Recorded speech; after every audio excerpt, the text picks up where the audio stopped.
주 앞에 서 있네. 할렐루야. 감사합니다. 뉴스에서 스리랑카에 대한 이야기들을 보시고 걱정을 많이 하시는데요, 잘 살고 있습니다. 할렐루야.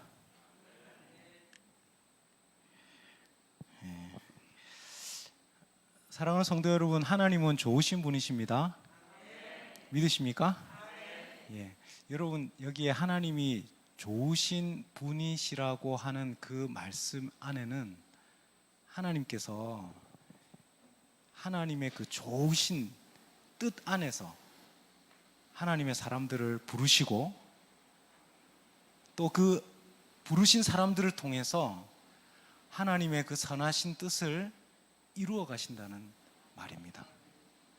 그냥 좋으신 분이라서 그냥 허허허 좋은 분이 아니라 하나님의 그 선하신 뜻을 가지고 포기하지 않고 사람들을 이끌어 가시고 한 사람 한 사람 부르시고 하나님의 그 뜻을 하나님께서 이루어 가고 계시다는 말씀이에요. 낙심하지 마십시오. 제가 오늘 말씀 나눌 그 주제가 바로 이 부르심이라고 하는 것입니다. 이 부르심을 영어로 이렇게 딱 써보니까 이게 vocation이라는 단어를 쓰는데요, 일반적으로 이 vocation이라는 말을 쓰면 직업이나 소명을 말할 때 vocation이라는 단어를 쓰는데, 여기 안에는 vox라고 하는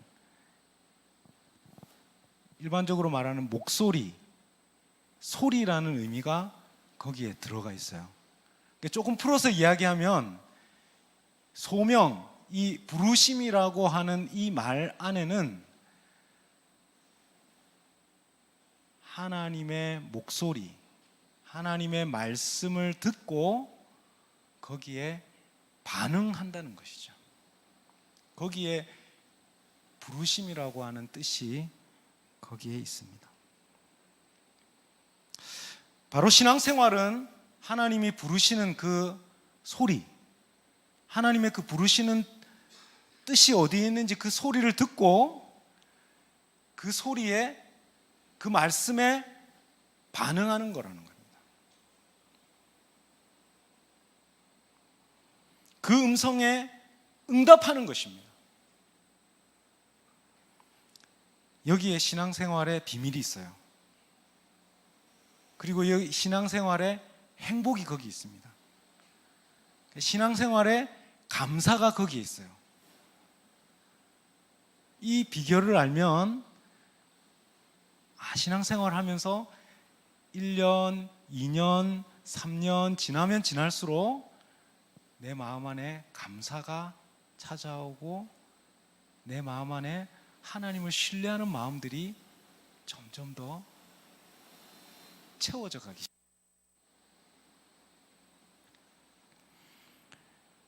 여러분, 깨어있는 신앙은 이렇게 하나님의 소리, 하나님의 음성이 어디에 있는지를 찾는 거예요.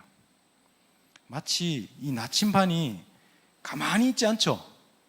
나침반은 항상 흔들흔들 하면서 정북을 향해서 흔들흔들 하면서 그 정북을 가르쳐서 계속 쫓아가는 것처럼 끊임없이 하나님의 말씀을, 우리에게 들려주시는 하나님의 말씀을 듣고 내가 어디에 서 있어야 되는지, 내가 어디에 어떤 길로 가야 하는지를 깨닫고 거기에 반응하는 것이라는 것입니다.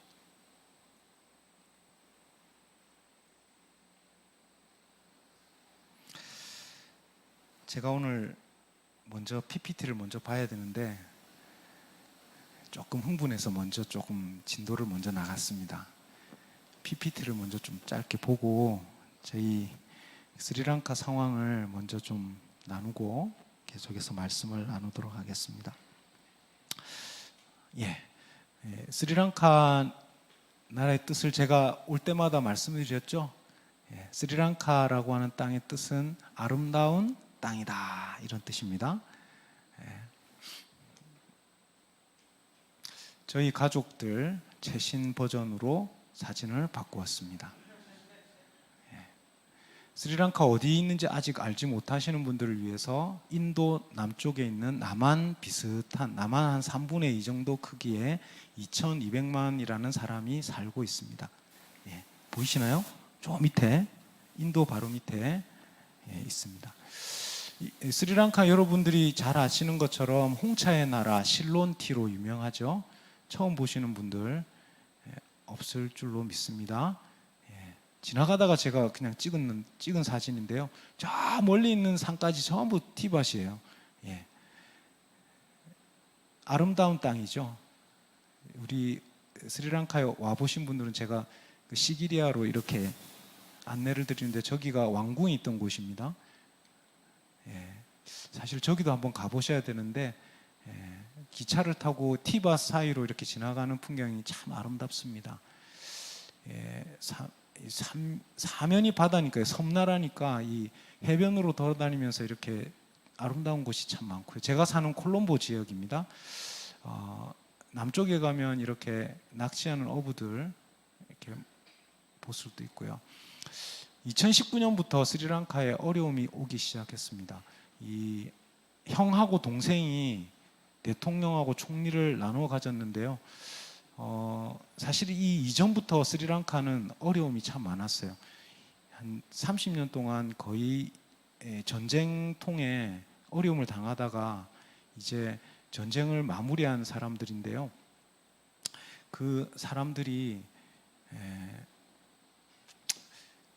제가 어떻게 설명을 해야 될지 모르겠는데 스토리가 참 많아서 스리랑카는 우리가 생각하는 것처럼 이게 민주적인 어떤 그런 제도로 이렇게 진행되지 않고 이렇게 라자팍사라고 하는 대통령이 있으면 그 전에 대통령이 했던 사람이 다시 총리를 하고 지금 현재 대통령은 그 총리의 동생이고요. 그 형님은 농업부 장관을 하고 그 동생은 재무부 장관을 하고 있습니다. 조카는 청소년 문화부 장관을 하고요. 그렇게 모든 가문이 다 정권을 다 잡고 있었어요. 여기에서 돈을 땡겨서 쓰고 또 저기에서 돈을 땡겨서 또 쓰고 전체 국가 재정이 다 차관으로 이렇게 다 채워져 있어요. IMF에서도 빌리고 IMF를 일반적으로 한 스리랑카는 한 16번 정도 IMF를 받았습니다. 지금 인도, 중국 전체 재정이 다 그냥 차관입니다. 차관. 가정이 돈 빌려 쓰는 거 그거 참 무섭더라고요. 이 나라 망하는 거 보니까 여러분 조심하십시오. 카드 조심하십시오. 나라가 이렇게 망했습니다. 국가가 부도가 났습니다. 그리고 나서 이제 스리랑카에는 휘발유도 없고 경유도 없고 가스도 없고 며칠 동안 지금 기름을 기다리고 있는데 배가 오지를 않습니다. 제가 지금 스리랑카에서 왔는데요. 공항까지 갈 수 있는 택시가 없어가지고 제가 한국에 올 수 있을지 없을지 하다가 겨우 하늘빛 광성교회 오라고 하나님께서 택시를 보내주셨어요. 그래서 택시를 타고 공항에 갔습니다. 예. 다음 걸 넘겨야 되는데 안 넘어가네요. 예. 지금 저게 차가 막혀서 있는 게 아니고요. 기름을 넣으려고 기다리고 있는 줄입니다. 저게 지난달까지만 해도 제가 한 3주 전, 4주 전까지만 해도 제가 하루 정도 기다리면 기름을 넣을 수가 있었어요. 근데 지금은 4일, 5일, 어떤 사람은 4일 기다리고 어떤 사람은 5일을 저기서 기다립니다. 어떤 할아버지는 저기서 기다리다가 햇빛에 쓰러져서 돌아가셨대요. 저기서 끼어들게 하면 난투극이 벌어집니다. 오토바이, 차량, 뚝뚝이, 그 다음에 트럭들이 4차선이면 3차선을 이렇게 막고 있는 나라가 지금 스리랑카입니다. 지금 가스통 있죠. 저희 집에도 가스통이 있는데 일찌감치 포기했습니다. 저 가스를 구할 수가 없습니다. 한 몇 달 동안 지금 가스가 안 들어오고 있어요. 못 구합니다. 밥을 해야 되는데 일단 전기밥통이 있어가지고 밥은 했는데 요리를 하려면, 그래서 제가 요리를 하지 말라고 그랬어요. 제가 너무 좋아하더라고요. 저희 집사람은. 요리를 할 필요가 없어요. 가스가 없어요. 지금 저렇게 있는데 저게 길이, 동네 길을 저 가스통이 쫙 깔려 있습니다. 그냥 가스통 놔두면 다 훔쳐가요. 그래서 그 가스통에다가 이 체인을 감아서 이렇게 막 칭칭 감아서 이렇게 줄에다가 이렇게, 저 사람들이 저렇게 앉아 있는 이유는 가스통 지키기 위해서 저렇게 앉아 있는 겁니다. 지금 그 시위대가 시위하는 장면인데요. 저기 아예 마을을 만들었습니다. 아예 하나의 그 큰 땅에다가 텐트를 치고 사람들이 전국에서 모여서 대통령 내려오라고. 아까 말했던 그 장관들, 총리들 다 한 가문이었는데 지금 대통령 한 사람만 놔두고 장관들과 총리가 다 내려놨습니다. 다 바꿨어요. 그렇다고 해서 나라가 급격하게 바뀌지는 않습니다. 지금 계속해서 이렇게 시위, 이 콘서트장에 사람들 모인 게 아니고요. 시위하려고 사람들이 모였습니다. 예. 지금 아예 마을을 형성하고 거기서 먹고 자고 하면서 계속 시위를 하고 있어요. 대통령은 내려올 생각을 하지 않습니다. 전혀 내려올 마음이 없어요. 지금 이 사람들은 지키고 있는 것이 어디냐면, 어딘지 아시겠어요? 주유소입니다. 주유소. 이 특공대 군인들이 주유소에는 진을 치고 있습니다. 이 성남 군중들이 이 주유소를 습격할까봐 이 군인들이 총을 들고 주유소를 지키고 있어요. 밤에 이 기름차가 왔다 하는 소리가 들리면 사람들이 벌떼같이 달려들기 때문에 이 사람들 줄을 세워서 이렇게 기름을 줘야 되니까 이 군인들이 이 주유소를 지키고 있습니다. 한국에서 전화가 왔더라고요. 한국의 기름값이 너무 비싸가지고 이렇게 막 고생을 많이 하신다고 이야기를 들었는데요. 저는 기름이 한번 넣어봤으면, 한번 기름을 한번 넣어봤으면, 지금 하루 기다려서 넣으면 정말 할렐루야. 하루 기다려서 집에 넣고 집에 왔는데 온 가족이 일어나 박수 치면서 할렐루야 하면서 박수를 쳤어요. 그래도 스리랑카에는 지금 교회에는 어린 아이들이 자라가고 있습니다. 제가 왜 행복하냐면요, 스리랑카에 이 아이들이 있기 때문에 그렇습니다. 지금은 소망이 없어 보이고 지금은 절망적인 것처럼 보이지만 스리랑카에는 이 하나님의 사람들, 아이들이 자라가고 있기 때문에 소망이 있습니다.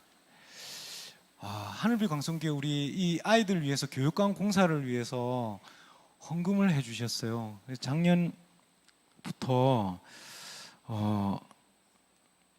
그 공사를 했는데 이 물가가 너무 많이 오르다 보니까 지금 그 자재를 구할 수가 없어가지고 돈이 있어도 자재가 없어요. 돈이 있어도 자재를 구할 수가 없어요. 수입을 못합니다. 당장 있는 달러는 전부 기름 사고 해외에서 기름 사고 가스 사는데 다 써도 달러가 부족해요.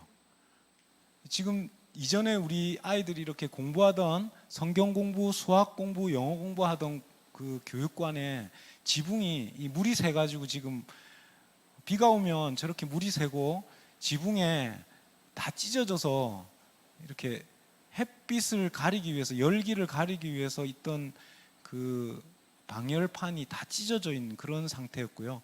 지붕이 장장 60년이 넘은 지붕입니다. 비가 오면 막 비가 새는 그런 지붕이었는데 교육관에 공사를 위해서 우리 하늘빛 광성교회에서 헌물을 해주셨어요. 헌금을 해주셔가지고 제가 처음에는 그냥 천장에 실링만 하고 끝내려고 그랬는데 올라가 보니까 구멍이 숭숭 나고 너무 오래돼서 도저히 여기는 안 된다 이래가지고 지붕을 다 이제 슬래트를 갈았습니다. 작년 말부터 해가지고 지붕을 깨끗하게 이렇게 다 갈고 이렇게 다 간 모습이고요. 그 밑에부터 이제 이렇게 철골 이제 프레임을 넣어가지고 이렇게 저희 아들이 휴가를 왔어요. 휴가가 아니고 방학 때 저희 아들도 같이 함께 한 달 동안 같이 이렇게 철골 붙여서 지붕 실링을 다 이제 붙였습니다. 그래서 완성된 모습 감사합니다. 이게 현지 분들은 깜짝 놀래요. 이렇게 깨끗하게 할 수 있는 기술이 스리랑카에는 없는데 선교사님 한 분이 자원봉사를 해주셨어요. 그래서 자재가 값이 엄청 올랐는데도 그 주신 헌금을 가지고 장장 6개월 이상 동안 혼자서 땀을 빨빨 흘리면서 제가 이제 보조도 하고 하면서 이 전기공사를 위해서도 또 헌물 누가 헌금해 주시고 해가지고 다 이렇게 페인트를 위해서 또 누가 헌금해 주시고 이렇게 해서 다 이렇게 마쳤습니다. 이제 여기서 이제 아이들과 함께 즐겁게 이제 성경학교도 하고 이렇게 할 수가 있겠습니다. 우리 아이들이 이 크리스마스 때 이제 감사합니다 하고 이제 기념 촬영으로 인사하려고 이렇게 함께 모였고요. 제가 이제 3월에 열심히 지금 공사하고 있는데 땀을 삐질삐질 흘리면서 막 공사를 열심히 하고 있는데 제가 이제 3월에 한인교회 부름을 받았어요. 전에 사역하시던 목사님이 너무 힘드셔가지고 작년 11월부터 이 한인교회가 공석이 돼 있는 상태에서 한인교회 성도님들 좀 와서 섬겨 주십시오 해서 제가 3월부터 이렇게 취임을 하고 한인교회도 함께 현지 교단과 함께 한인교회도 섬기기로 이렇게 해서 사역을 진행 중에 있습니다. 감사합니다. 오늘 말씀 본문은 베드로에 대한 이야기입니다. 제가 오늘 말씀에 서두에서 말씀드린 것처럼 부르심이라고 하는 것은 하나님의 목소리, 하나님의 소리, 말씀을 듣고 거기에 반응하는 거라고 말씀드렸어요. 신앙생활의 비밀이 여기에 있습니다. 하나님 뭐라고 말씀하시는지, 하나님이 뭐라고 말씀하시는 그곳에 잘 따라가면 신앙생활의 길이 거기에 있습니다. 베드로는 하나님의 말씀 들었어요. 예수님의 말씀 들었습니다. 너는 나를 따르라. 내가 너를 사람을 낚는 어부가 되게 하겠다. 말씀하시는 그 음성을 듣고 그물, 밤새 자기가 일하던 그 그물을 다 버려두고 예수님의 말씀 따라서 갔습니다. 예수님이 행하시는 표적도 보고 예수님 말씀하시는 그 말씀, 하늘나라의 복음의 말씀도 듣고 하나님의 말씀을 쫓아서 하루하루 살았습니다. 너무너무 행복했어요. 예수님께 고백합니다. 예수님, 내가 모든 사람 다 예수님 버려도 나는 예수님 따라가겠습니다. 베드로는 당당하게 그렇게 고백했어요. 그런데 예수님께서 예루살렘 올라가고 예수님 채찍 맞으시고 예수님 법정에 서시고 고난 받으실 때 베드로는 무서웠어요. 나는 예수님 모른다. 나는 예수님 몰라. 그리고 도망갔습니다. 3번이나 예수님 부인하고 예수님 모른다고 저주하고 도망갔습니다. 첫 번째 부르심은 실패한 것처럼 보였어요. 첫 번째 부르심은 예수님 나를 따르라 말씀하셨던 그 첫 번째 부르심은 실패한 것처럼 보였어요. 그런데 오늘 요한복음 21장에 예수님께서 다시 베드로를 찾아오셨어요. 다시 첫 번째 그 부르셨던 그 갈릴리 바닷가에서 다시 베드로를 찾아오셨어요. 그리고 다시 그물을 던지라 말씀하시고 고기를 잡게 하십니다. 아무 말도 하지 않으시고 고기를 구워주세요. 조반을 차리시고 베드로에게 와서 먹으라 이렇게 말씀하십니다. 베드로도 한마디 말 못합니다. 한마디도 못해요. 그냥 예수님 주신 것 떡과 고기들 먹을 수밖에 없습니다. 꾸역꾸역 먹고 있었어요. 바로 그때 그 자리, 처음 부르셨던 그 자리, 그곳에 이제 두 번째 부르심의 자리로 베드로를 다시 부르시고 계셨던 거예요.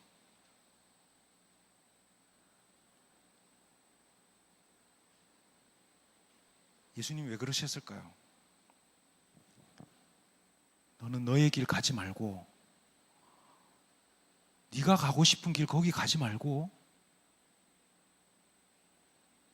가만히 놔두면 그냥 다시 고기 잡으러 가는, 그냥 가만히 놔두면 아유 나는 모르겠다, 나는 내가 잡던 게 그냥 고기인데 그냥 나는 그냥 고기 잡으란다 하고 그냥 다시 고기 잡으러 가는 그 베드로에게 또 다시 찾아가셔서 네가 있을 곳이 거기가 아니야 하면서 다시 베드로에게 어디에 있어야 할지를 부르고 계십니다. 사랑하는 여러분, 제가 오늘 이 말씀 전하면서 혹시 선교지 오라는 거 아닙니다. 선교지 뭐 헌금하라는 거 아닙니다. 여기 부르심은 선교지 저기 멀리만 있는 거 아니에요. 오늘 여기에도 우리 교회에도 부르심이 있고요, 주일학교에도 부르심이 있고요, 우리 가정에도 부르심이 있고요, 우리 친척들 안에도 부르심이 있고요, 우리 직장 안에도 부르심이 있어요. 그 부르심이 어디에 있는지는 제가 잘 모르겠지만 하나님이 부르십니다. 하나님이 여러분을 부르시고 여기에서 섬겨라 하나님께서 불러주세요. 하나님 부르시는 그곳에 있는 사람이 정말 행복한 사람입니다. 남 옆에서 막 뭐 하나 이렇게 쳐다보지 마세요. 옆에서 뭐 하는 게 정말 행복하겠네 보지 마세요. 저는 스리랑카에 있는 게 너무 행복해요. 어떤 분들은 제가 스리랑카에서 행복하다 그러니까 그 선교사님 고생하는 것 좀 구경하러 가야 되겠습니다 이렇게 하시는 분들이 계신데, 저는 그렇게 심하게 고생하고 있지 않습니다. 저는 너무 행복하게 잘 살고 있어요. 여러분들도 여러분이 하나님께서 부르시는 음성을 듣고 그 부르시는 곳에서 가정이든 직장이든 교회든 하나님의 부르시는 음성을 듣고 거기에 반응하시기 바랍니다. 오늘 첫 번째 이 부르심이라고 하는 것이 무엇인지 이 베드로를 통해서 우리는 살펴보기로 원합니다. 첫 번째, 예수님께서 다시 베드로를 찾아가시면서 부르심에 대해서 가르쳐 주세요. 이 부르심의 이유가 뭐냐면 사랑이라는 겁니다. 부르심의 이유가 뭐라고요? 사랑입니다. 사랑. 오늘 말씀을 보면 예수님께서 뭐라고 말씀하시죠? 베드로에게? 베드로 이렇게 꾸역꾸역 이렇게 아무 말도 못하고 한마디도 못하고 막 이렇게 열심히 먹고 있는 그 베드로에게 뭐라고 말씀하시죠? 내가 나를 뭐 하느냐? 사랑하느냐? 내가 나를 사랑하느냐?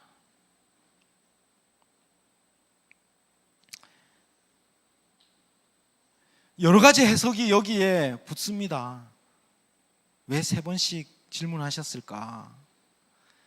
어떤 분들은 3번씩 부인한 베드로를 회복하기 위해서 3번 다시 물어보신 것이다.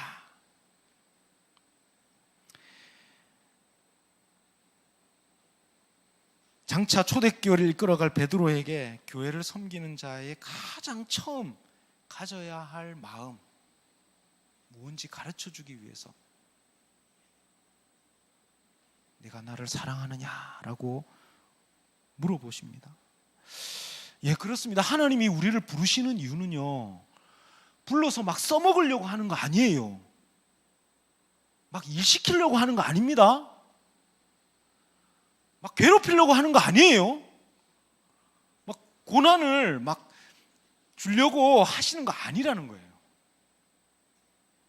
하나님의 선하신 뜻을 따라서 하나님의 좋은 것들을 주시려고 사랑 가운데에 있으라고 하나님은 부르시는 것입니다. 그래서 하나님은 성부, 성자, 성령 안에 있는 그 교제, 그 사랑의 관계 안에 우리를 불러주시는 거예요. 우리가 세례를 받고 성도가 된 것은 하나님의 그 사랑의 관계 안에 우리를 불러주시는 겁니다. 잘 들으십시오, 여러분.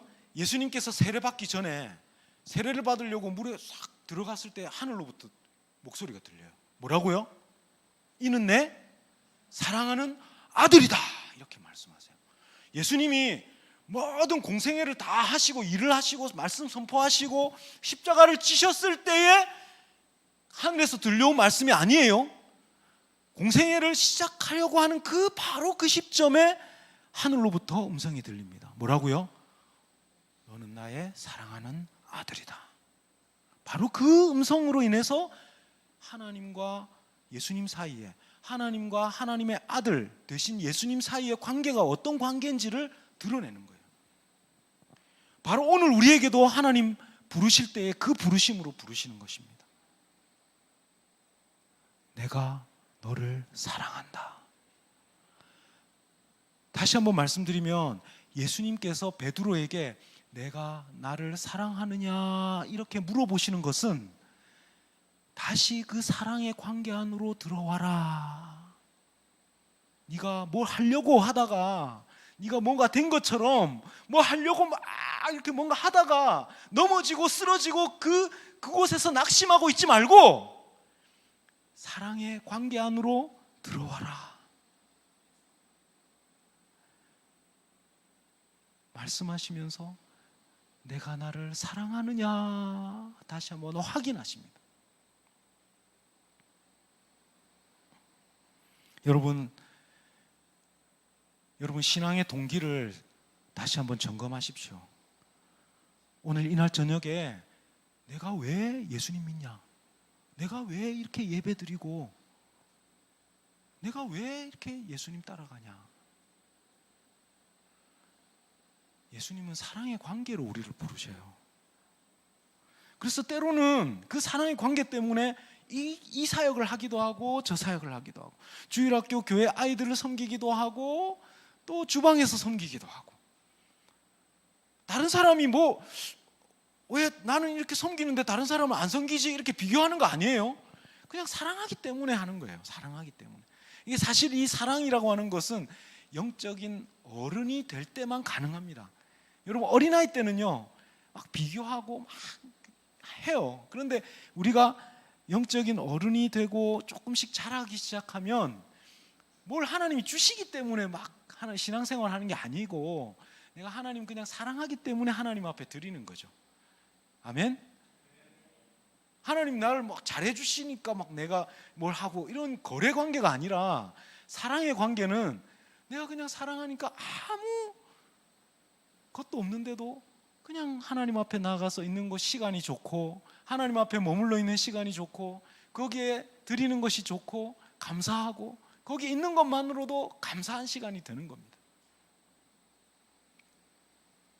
우리를 자녀 삼으시고 하나님의 백성 삼으신 하나님의 첫 번째 자녀를 향하신 부르시는 음성이 바로 이것입니다. 하나님 우리를 부르시는 음성은 내가 너를 사랑한다. 그 음성을 매일매일 들으시길 바랍니다. 그 음성 안에 있을 때 우리 신앙이 흔들리지 않고 하나님을 향해서 한 걸음씩 한 걸음씩 나아갈 수 있습니다.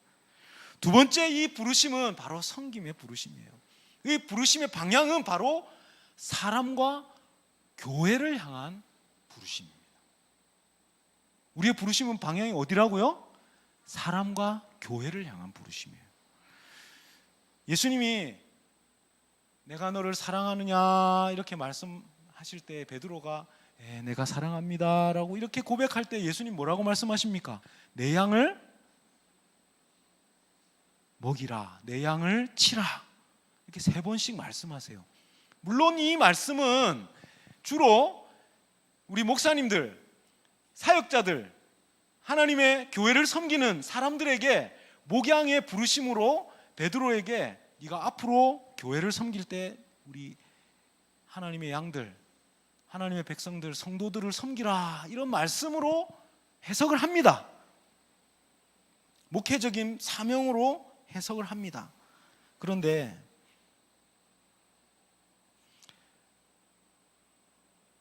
헨리 나우에는 예수님의 이름으로라는 그 책에서 이 부르심을 공동체로의 부르심으로 그렇게 해석을 합니다.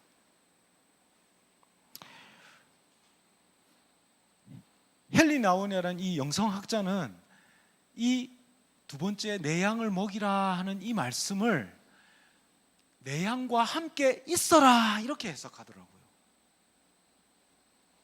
이게 무슨 말이냐면 네가 그 사랑을 배우기 위해서, 하나님의 그 사랑과 하나님의 사랑을 받고 하나님의 사랑을 하는 그 관계를 배우기 위해서 양떼들과 함께 있어라. 떠나지 말고, 양떼들과 떠나지 말고 함께 있어라. 교회를 떠나지 말고 함께 있어라. 이렇게 해석하더라고요. 이게 무슨 말입니까? 하나님이 우리에게 이 교회라고 하는 이 공동체를 주신 이유는, 우리에게 함께 있는 이 사람들을 주신 이유는, 우리가 하나님의 사랑을 이 머리로는 알지만 실제로는 우리가 사랑에 대해서 잘 모르잖아요. 사랑이라는 게 도대체 뭔가를 잘 몰라요.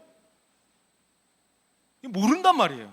모르는 사람들이 실제로 사랑을 받고 돌봄을 받고 또 돌봐주고 하면서 서로 하나님의 사랑이 뭔지를 그 가운데에서 배우라는 거예요. 내 양을 먹이라는 것이 그냥 사역의 대상으로만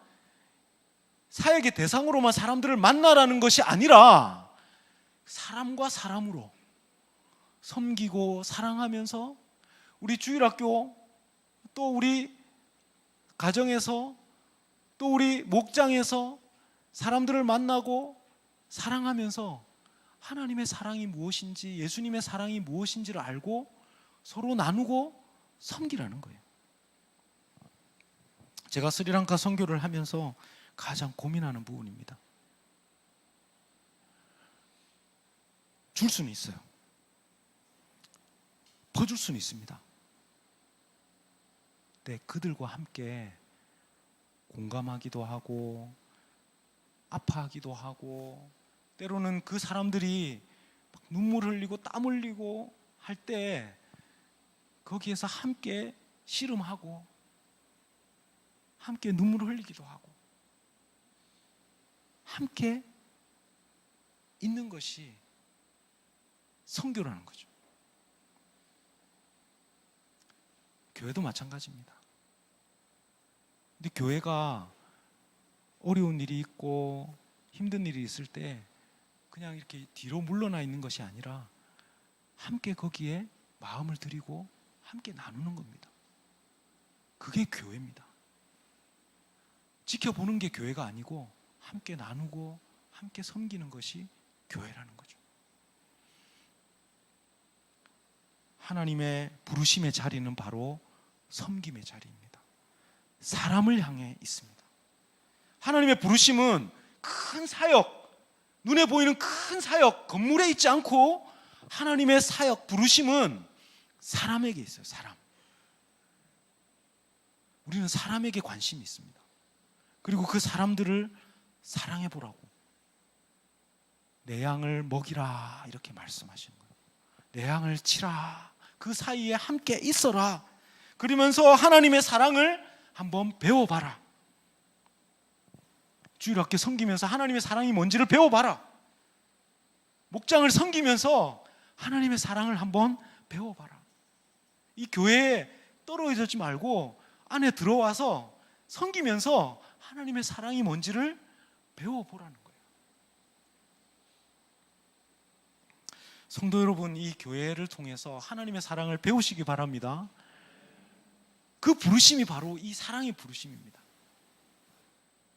사람을 향한 부르심이에요. 세 번째 이 부르심은 바로 십자가입니다. 부르심의 핵심이 바로 여기에 있습니다. 부르심의 핵심이 뭐라고요? 십자가입니다. 십자가. 18절 말씀 우리 함께 읽으실까요? 18절 말씀 함께 읽겠습니다. 시작. 내가 진실로 진실로 내게 이르노니 내가 젊어서는 스스로 띠띠고 원하는 곳으로 다녔거니와 늙어서는 내 팔을 벌리리니 남이 내게 띠띠우고 원하지 아니하는 곳으로 데려가리라. 아멘. 팔을 벌리리니 남이 내게 띠띠우고 원하지 않는 곳으로 데려가리라. 우리가 이 그림을 한번 상상해 보면 이 두 가지 모습으로 이렇게 생각을 해볼 수 있겠습니다. 이게 팔을 벌리고 누가 옷을 입힙니다. 옷을 입히고 허리에 끈을 메어줍니다. 그리고 그 사람을 데리고 갑니다. 한편으로는 마치 대관식처럼, 왕의 대관식처럼 옷을 입히는 모습이 상상되기도 하고요. 또 한편으로는 죄수가 옷을 입고 끌려가는 것처럼 보이기도 합니다. 여러분, 이 말씀은 베드로가 앞으로 어떠한 죽음, 이 지금 부르시고 있는 부르심이 두 번째 부르심이라면 베드로는 이제 이 부르심의 사명을 가지고 교회를 섬기는 사명자로 세워집니다. 그래서 로마에서 사역하고 있는데 이 네로 시대에 이 이야기가 베드로 행전이라고 하는 성경 외경에 기록되어 있는데요. 영화에는 쿼바디스라고 하는 그 영화로 유명하죠. 오래된 영화라서 못 보신 분들이 참 많으실 것 같은데요. 로마에서 베드로가 목회를 하고 있었어요. 근데 로마에 큰 박해가 왔습니다. 네로 황제가 믿는 성도들을 다 잡아서 감옥으로 다 집어넣었어요. 그리고 그 사람들을 십자가에 못 박고 죽이기 시작합니다. 그러니까 성도들이 베드로 사도를 보호합니다. 베드로 사도 빨리 로마에서 도망가시라고. 그래서 베드로가 그 로마를 떠나서 성도들이 지금 사자굴에 막 잡혀가는데 성도들이 쫓아내서 베드로가 이제 로마를 급하게 로마를 벗어나고 있는데 세 번째 예수님을 만난 거예요. 예수님의 빛이 비추기 시작합니다. 그리고 예수님께서 로마로 급히 가시는 모습을 베드로가 봤어요. 그래서 그 제목이 바로 코바디스 도미네입니다. 코바디스. 어디로 가십니까? 주여 어디로 가십니까? 급하게 로마를 향해 가고 계시는 그 주님께 베드로가 고백하는 거예요. 주님 어디로 가십니까? 네가 그 도망가고 있는 그 로마를 향해서 내가 간다. 내가 거기에서 다시 십자가에 못 박힐 것이다.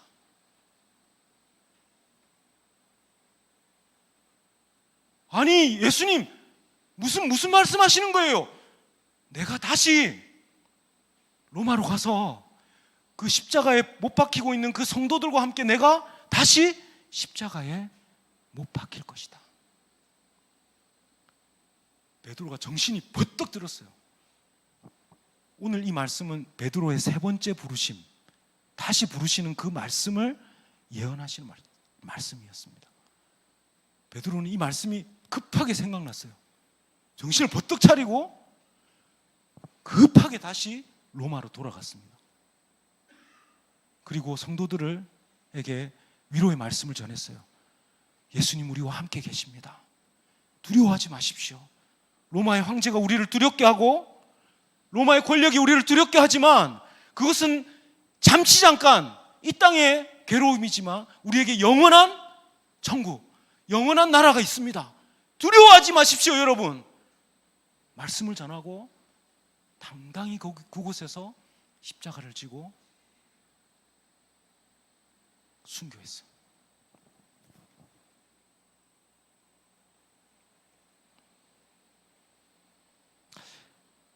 이렇게 베드로는 예수님이 부르시는 그 음성에 순종했습니다.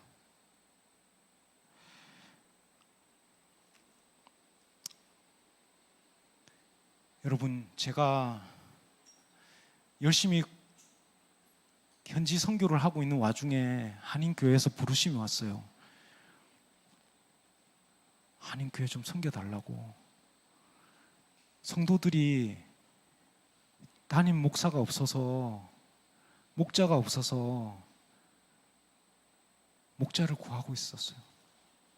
제가 한 달 동안 기도하면서 도저히 제가 이 말씀을 주시는 거예요. 도저히 제가 안 됩니다. 이렇게 저는 현지 선교 부르심 받았는데 현지 선교 열심히 하겠습니다. 이렇게 말씀 못하고 다시 부르심 앞에 서서 순종했습니다. 여러분, 부르심은, 우리를 부르시는 하나님의 부르심은 사랑의 부르심입니다. 우리를 부르시는 하나님의 부르심은 사람을 향한 부르심이에요. 우리를 향한 부르심은 십자가의 부르심입니다. 희생에 의한 부르심이에요. 여러분, 선교지에만 그 부르심이 있는 것 아닙니다. 여러분 가정에도, 또 우리 교회에도, 우리 직장에도 하나님의 부르심이 있습니다. 그 부르심 앞에 순종하고 헌신하시는 저와 여러분 되실 수 있기를 축원드립니다.